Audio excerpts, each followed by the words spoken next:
Hello game fans and welcome to another interview at Game Anglia. Now I'm going to be speaking to Ben Tristem, and he is world renowned for his courses on Udemy, and he is here as a speaker to help the students that have visited today how they can better themselves, how they can start a career in game development and so much more. So first of all, one of the most interesting things whilst I was researching was you're a part-time fireman at one point. So how does one go from a part-time fireman to one of the best-selling course leaders on Udemy?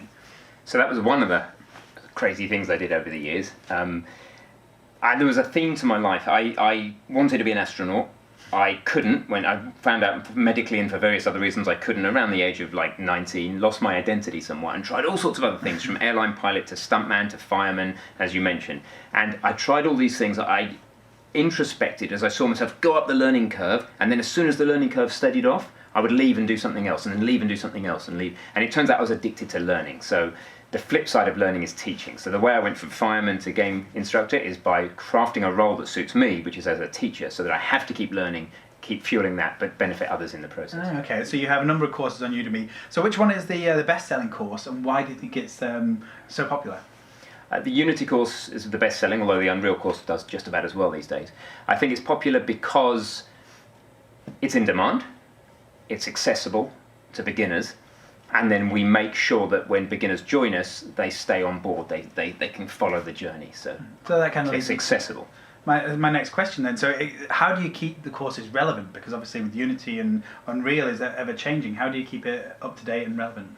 Well, actually, we don't. We don't keep the classic Unity course has been the same for 2 or 3 years now, and the point is that we focus on the fundamentals. Okay. So rather than chasing how the tool is changing, we're focused on looking below that. We're teaching you using the tool, giving people what they want, but we are focusing on what's going on below the surface. So what's going on below the surface doesn't change as time goes on. Okay, all right, excellent. And I remember whilst I was sort of researching all of your background and history, I came across one of your talks in, was it Belgium? Berlin, yeah. Berlin, sorry.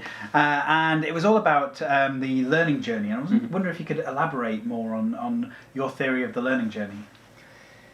Well, what I talked about there was it's not my framework, but the idea that you start off not knowing that you can't do something, unconsciously incompetent. Then you see someone riding a bike, now you're consciously incompetent, you know you can't do it. And then you start doing it in a very clumsy way, you become consciously competent, and eventually you just get good at it. And that's what we try and take our students through. We show them something that they don't know how to do, we make them aware, oh, I can't do that. We then show them, we hold their hand, then we let go a little bit, and then eventually they can master it. So yes, that makes sense. I remember seeing the Blender course and seeing the dinosaur and say, right, you'll be able to do this, and at first you think, no, I can't do that, and then all of a sudden after you've crafted your first block and then made your own tree, it all then starts to fall into place, and then dinosaur doesn't seem quite so scary anymore. So yeah. That's really good. And how does this theory? Do you use this theory when you're crafting your courses? I mean, do you openly think, right, okay, so we're going to start from here, then go here? So how does your learning journey fit into your course teaching? Yeah, so everything we do is totally project-based. We believe that we're trying to build skills, not really. Knowledge doesn't count for much unless you can implement it. So it's all about skills. So what we do is we pick projects that you say, if a complete beginner's trying to make a game, what's the first thing they should do? Probably just a text adventure or something really simple. And then pick a series of projects that force you to build the required skills to end up where you want to end up. Okay. So yeah. And it's a bit controversial, but do you have a preference between Unity and Unreal that you would lean towards? Which one do you find easier to teach? Which one do you find easier for people to learn? They're both amazing. They both have their pros. For a complete beginner, probably Unity, just because the underlying language C# is a little bit easier. If you're making something, Unity. If I had to make a preference, it would be Unity, but it depends on your project. So. Oh. Okay. And what have you found is one of the trickiest things to teach or to break down? What sort of part of game development have you found difficult to get across?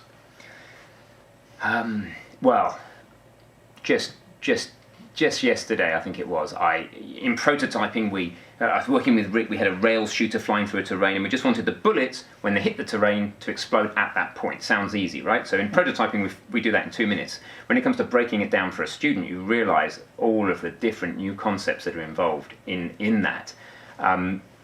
So it's technically things that are difficult to get across are things that break the mold. We're trying to teach a nice, clean way of looking at, say, coding, and then something like an out parameter comes along, which is a horrible technical kludge.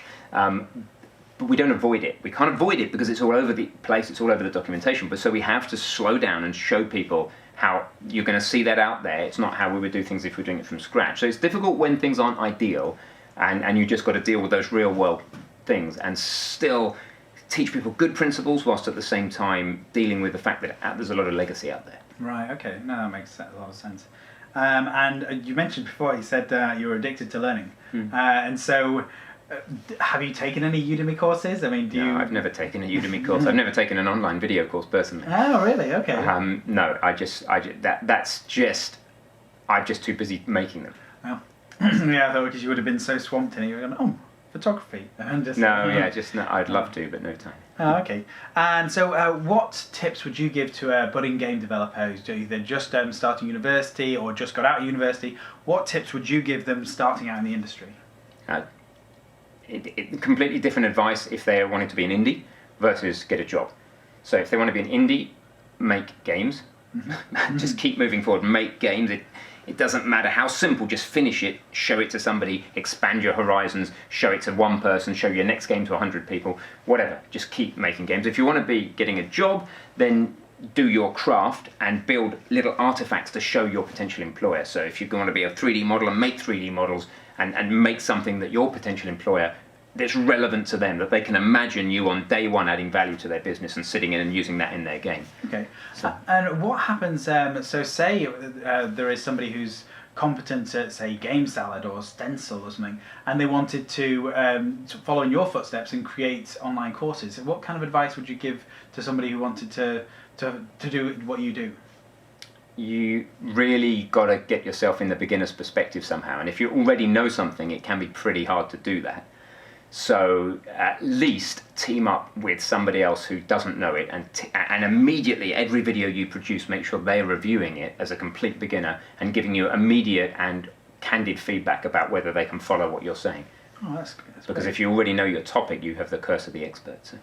Oh, okay, that makes sense. And so are you working on any new courses at the moment? Is there anything on the horizon for VR or AR or any other engines? Yeah, always working on new courses.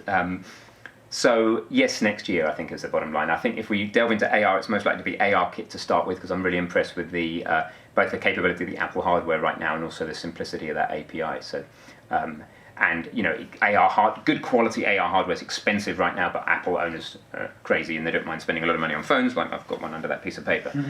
So I think that if there's a target AR target to platform, the platform to target right now is probably AR Kit.